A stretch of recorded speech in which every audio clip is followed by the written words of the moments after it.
You've got a little brown bottle sitting in your bathroom cabinet right now. It cost you maybe $1, and you have almost no idea what it can really do. That same dollar bottle can quietly replace a whole shelf of products you've been paying good money for. And here's the part that stopped me cold. The Romans were doing the exact same thing 2,000 years ago before anyone had ever heard of hydrogen peroxide. I know how that sounds. I spent most of my life thinking ancient history was just trivia for professors. But I still remember standing in my own kitchen last winter, holding that fizzing brown bottle over a cutting board, feeling like a fool for every expensive spray I'd ever bought. There's a Roman doctor named Celsus who wrote it all down around the year 30, and by the time I'm done, you'll understand why what he knew has been buried for a very long time. This isn't about ruins or museums. This is about your bathroom, your kitchen, and your wallet this week. Let me start with the thing that broke my skepticism because I was as stubborn as they come. For years, that brown bottle in my cabinet was just the thing you dabbed on a scraped knee when you were a kid. That's it. That was the whole story I had in my head. I never thought about where it came from or why it worked. It was just there, cheap and forgotten, sitting behind the mouthwash. Then one afternoon, my grandson cut his hand on a rusty garden hook, and my daughter told me not to pour the peroxide on it. She said the doctors don't do that anymore, that it can damage the healthy skin around a deep wound. And I thought, well, if that's true, then what on earth is this stuff even for? Why do we all still have a bottle of it? That one question sent me down a rabbit hole that changed how I see my whole house. Because here's what I found, and it's the thing nobody told me in school. Hydrogen peroxide is one of the simplest things in the world. It's just water with one extra atom of oxygen clinging to it. That's the whole secret. Water is two hydrogens and one oxygen. This is two hydrogens and two oxygens.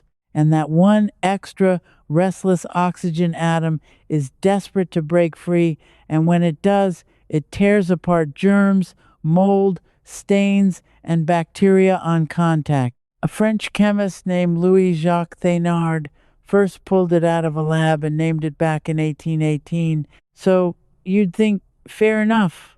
This is a modern chemical. The Romans couldn't have known about it. That's exactly what I assumed. And that's exactly where I was wrong. Because the Romans didn't need the bottle.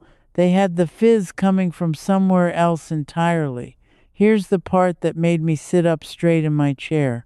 When the Roman army fought its wars, it kept its soldiers alive in field hospitals they called valetudinaria, some of the first organized hospitals in human history. And archaeologists digging those sites across the old empire in places like Germany and along the Rhine keep finding the same thing in the medical remains. Honey, jars and traces of honey used on wounds, not as food, as medicine. That Roman doctor Celsus, in his great work on medicine, written around the year 30, describes dressing wounds with honey to stop them from festering. And for the longest time, modern people laughed at that. Sweet, sticky honey on an open wound? Sounds like superstition. Sounds like exactly the kind of ancient nonsense I used to roll my eyes at. But then the scientists actually tested it, and what they discovered is almost hard to believe. There was a researcher named Dr. Peter Molan at the University of Waikato in New Zealand who spent decades studying why honey heals wounds. And what he found is that raw honey contains a natural enzyme called glucose oxidase. When that honey touches the moisture of a wound and gets slightly diluted, that enzyme kicks into gear and slowly, gently produces hydrogen peroxide. The very same compound in your brown bottle. The Romans were applying a slow-release hydrogen peroxide dressing to their soldiers' wounds 1900 years before a chemist ever gave it a name. They didn't know the chemistry. They didn't need to. They knew it worked, they wrote it down, and they used it to keep an empire's army on its feet. That stopped me, because it meant the knowledge in that little bottle wasn't new at all. It was ancient. We'd just forgotten the thread that connected it to us. And once I understood that the Romans mastered this healing principle by instinct and observation, I started asking a much more uncomfortable question. If this stuff is so useful, so cheap, and so old, why does almost nobody know what to do with it? Why did I, a grown man in his late 50s, only know one single use for something that costs less than a cup of coffee? That's when the story stopped being charming history and started making me a little angry. Because the answer has nothing to do with the Romans and everything to do with what happened to us. Think about your cleaning cabinet for a second. Really picture it. If yours looked anything like mine, you had a spray for the counters, a different spray for the glass, a separate one for the bathroom, a bleach product for the whites, a special wash for the fruit, a mildew remover for the shower, a deodorizer for the carpet, and a little kit for whitening your teeth. 8 products, 10 products, maybe more. Each one in its own colorful bottle, each one with its own price tag, each one promising to solve exactly one problem.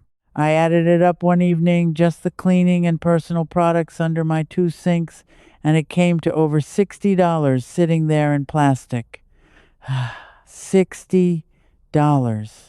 And nearly every single one of those jobs, nearly everyone can be done by a brown bottle that costs about $1. That's not an accident. That's a business model. Somewhere along the way, the people selling us these products figured out something the Romans understood in their bones. One simple tool that does 20 jobs is terrible for business, but 20 separate products, each doing one job with a brand name and a scent and a commercial that's a fortune. So the knowledge got split up and sold back to us in pieces. We stopped being people who knew how things worked, and we became customers who bought a new bottle for every little problem. The Romans made their own cleaning agents, their own remedies, their own preservatives, right there in the home. We got trained to drive to the store, and the more we forgot, the more we paid. I'm not telling you this to make you feel foolish, because I was the biggest fool of all. I'm telling you because once you see it, you can't unsee it, and you can start taking it back today. So let me show you exactly what that one bottle does and why the Romans would have understood every bit of it. Start in the kitchen, because that's where I started. And that's where the fear really lives. You cut raw chicken on a board, you wipe it down, but you still worry, don't you? That's the little voice that made me buy the expensive antibacterial sprays for years. Here's what I do now. After a quick wash, I spray plain 3% hydrogen peroxide, the exact strength in that brown bottle, right onto the cutting board and the counter. I let it sit and fizz for a few minutes. That fizzing is the extra oxygen atom breaking loose and destroying the bacteria. Then I wipe it clean. Studies on food surfaces have shown this knocks out the germs that cause food poisoning, the salmonella and the E. coli, and it does it without leaving behind a chemical residue you'd rather not eat off of. The Romans scrubbed their food preparation surfaces with vinegar and other acids for the exact same reason they had watched people get sick, and they knew clean surfaces meant a healthy household. Same instinct, better tool. But the cutting board was just the beginning, because the next thing I tested actually shocked me with how well it worked. The kitchen sponge, that damp, smelly sponge sitting by your sink, is, according to microbiologists, one of the dirtiest objects in your entire home, dirtier than a lot of things I won't mention over dinner. For years, my answer was to throw it out and buy another. Now, once a week, I soak it in a bowl of hydrogen peroxide for 10 minutes, and it comes out sanitized and odor-free. Same with the toothbrush holder, that slimy ring at the bottom nobody wants to think about. Same with the inside of a lunchbox or a water bottle that's picked up a funk, a little peroxide, a few minutes, rinse. The Romans, remember, were fanatics about running water and cleanliness. Their whole civilization was built on aqueducts and baths and drains. They understood that filth was the enemy of a long life. They just used what they had. We have something better sitting unused in the cabinet. Now, I promised you this wasn't going to be a lecture, and I know some of you are thinking this all sounds like a lot of fuss. Maybe you live alone. Maybe you're on a fixed income and you just want the simplest possible thing that saves you real money without turning your afternoon into a science project. This next part is for you especially because it's the easiest win in the whole video, and it's the one that put actual dollars back in my pocket the first week. Your laundry, your whites, your towels, your bed sheets. Most people either buy expensive bleach or an expensive brightening detergent, and both of them are hard on your fabric and hard on your hands. Here's all I do now. When I run a load of white towels or sheets, I pour about half a cup of plain hydrogen peroxide right into the wash, along with my regular detergent. That's it. It lifts the yellowing, it brightens the whites, it kills the mildew smell that towels get, and it's gentler on the fibers than bleach. Half a cup from a dollar bottle. Compare that to what you're paying for a jug of brand name bleach or those little scented boosters. And if you get a spot of blood on a sheet or a shirt, a shaving nick, a scraped knuckle dab, a little peroxide straight on it before you wash, it fizzes the stain right out, because blood and peroxide react on contact. The Roman fullers, the men who ran the laundries of ancient Rome, were master stain fighters. They built an entire respected trade around getting cloth bright and clean using the chemistry they had. You can run your own fuller's shop out of your laundry room with one bottle. That's the whole thing, isn't it? That's what this bottle really is. It's not a cleaning product. It's a piece of recovered knowledge, and if you want to go deeper into exactly how the Romans built these habits into every corner of their daily lives, I put all of it together in a book. It's called Roman Roots, and it's part of a series that goes further with Roman Blueprint and Roman Depth. These books lay out the full system the Romans used to run a household with almost nothing wasted and almost nothing bought: the cleaning, the food, the remedies, the preservation, all of it reconstructed and made practical for today. You can find the details in the description below. If this video lit something up for you, the books will take you the rest of the way. But let me bring you back to what this recovered knowledge really costs you when you ignore it, because the numbers are quietly staggering. And once your clothes are handled, walk into the bathroom, because that's where this bottle earns its keep the most.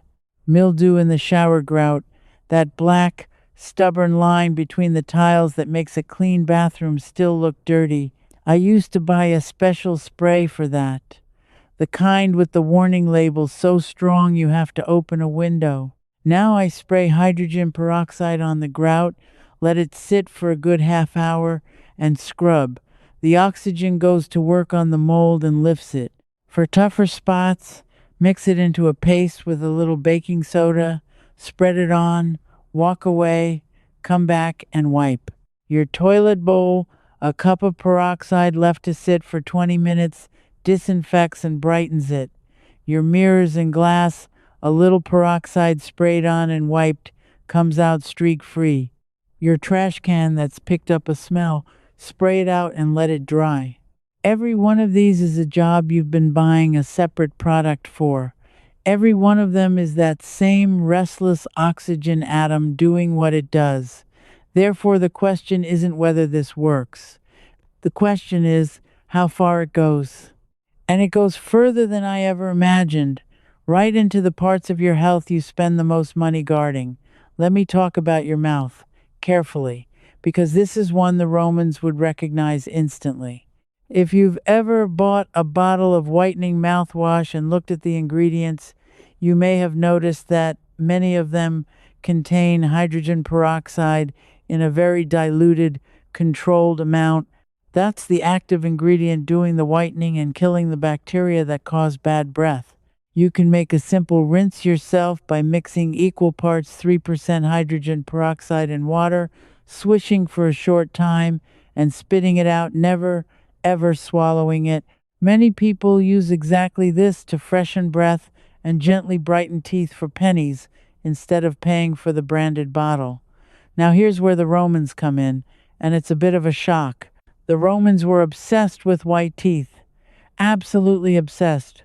A bright smile was a sign of status and beauty, and they had their own whitening rinses and tooth powders, some of which we'd find strange today, but the goal was identical to that expensive whitening kit in your bathroom drawer. They wanted to brighten and clean the mouth, and they did it with homemade preparations, not a store shelf. We didn't invent the desire for white teeth. We just started paying a premium for it. I want to pause and be honest with you here, because your safety matters more than any tip. The strength that belongs in your home is the ordinary 3% solution from that brown bottle. That's it. You do not drink this. You do not use the high strength industrial concentrations you might read about online. Those are dangerous and have no place in a home. And on deep or serious wounds, listen to your doctor, the way my daughter told me. The magic here isn't in doing something extreme. The magic is in how much good the plain, humble dollar bottle does when you simply know how to use it. The Romans didn't survive by taking wild risks with their remedies. They survived by using simple, tested things consistently. That's the spirit of all of this.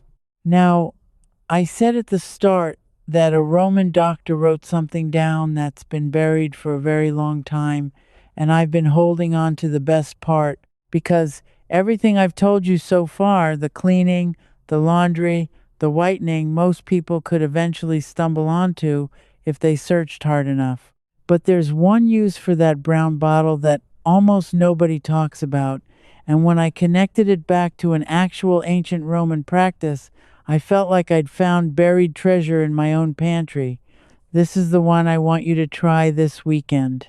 It's about your food, your fresh food, the berries, the lettuce, the fruits and vegetables you spend real money on and then watch rot in the refrigerator 3 days later. How much produce have you thrown in the bin this year because it went slimy or moldy before you could eat it? For me, it was embarrassing. I'd buy a beautiful container of strawberries, and half of them would be furry with mold by day 4. That's money going straight into the garbage week after week. And the reason it happens is that fruit and vegetables come home from the store already carrying invisible mold spores and bacteria on their skins. Those spores are what make everything spoil so fast. Here's the technique, and here's the ancient thread that makes it so beautiful. The Romans were among the greatest food preservers of the ancient world. They had no refrigeration, none, and yet they fed a city of 1 million people and armies spread across 3 continents. How? They mastered the art of stopping food from rotting, and one of their great secrets was a preparation they used both as medicine and as a preservative, a mixture of honey and vinegar that the ancient physicians called oxymel. Pliny the Elder, who died in the eruption of Vesuvius in the year 79, wrote in his great natural history about the preserving power of honey and vinegar and acids. Vinegar's acid killed the spoilers. Honey, as we now know, quietly released that same peroxide. The Romans were using the exact chemistry of your brown bottle to make food last, deliberately washing and steeping their produce and preserves in solutions that destroyed the invisible things that cause rot. So here is your Roman-inspired produce soak, and it costs almost nothing. Fill your clean sink or a large bowl with cold water. Add about a quarter cup of plain 3% hydrogen peroxide to that basin of water. Drop your berries, your grapes, your leafy greens, your firm vegetables in, and let them soak for just a few minutes. The peroxide releases its oxygen and destroys the mold spores and bacteria clinging to the skins, the very things that would have turned your strawberries to fur by Thursday. Then drain, rinse the produce well in plain cold water, dry it thoroughly, and store it. That drying step matters, so don't skip it. What you'll find is that your berries last not 3 days, but closer to a week and a half. Your lettuce stays crisp far longer. Your herbs don't wilt into slime. The first time I did this with a batch of strawberries, I kept opening the refrigerator to check, half convinced it wouldn't work. 10 days later, they were still firm and sweet. I stood there in my kitchen and laughed out loud, because I'd been throwing money in the trash my entire adult life for want of a trick the Romans wrote down 2,000 years ago. Think about what that one habit does over a year. If you're throwing away even $10 or $15 of spoiled produce a month, and most families waste far more than that, you're losing well over $100 a year to mold that a quarter cup of peroxide would have stopped. That's the cost of forgetting. That's the price of letting the knowledge get buried so we'd keep buying more and wasting more. The Romans didn't have money to waste feeding an empire, so they got clever. We had money, so we got lazy. And someone was very happy to keep it that way. And that's the whole thing, isn't it? That's what this bottle really is. It's not a cleaning product, it's a piece of recovered knowledge.